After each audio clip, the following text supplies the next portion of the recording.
Freelancing করতে কি English লাগে? অনেকে ভাবে যে ফ্রিল্যান্সিং করতে মনে হয় ফুলের স্পিকার হতে হয়। বিষয়টা এমন না যে কাজ করার জন্য আপনাকে ইংলিশ লাগে না। ইংলিশটা লাগে মূলত হচ্ছে ক্লায়েন্ট কমিউনিকেশনের জন্য।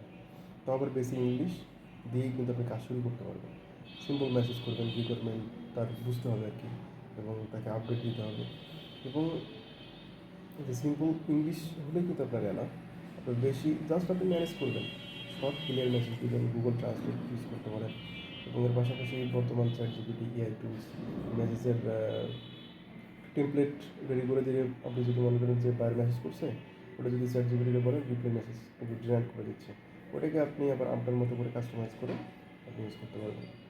সো ক্লায়েন্ট আপনার স্কিল দেখে হায়ার করবে, আপনি ইংলিশে কতটুকু ভালো, ইন্টারমিডিয়েট না বেসিক না প্রো, এটা দেখবে না। সো ফাইনাল কথা এটাই যে আপনার স্কিলটাকে ফার্স্ট গ্রো করতে হবে, দেন আপনি তো আস্তে আস্তে ইংলিশ ইমপ্রুভ করতেছেন।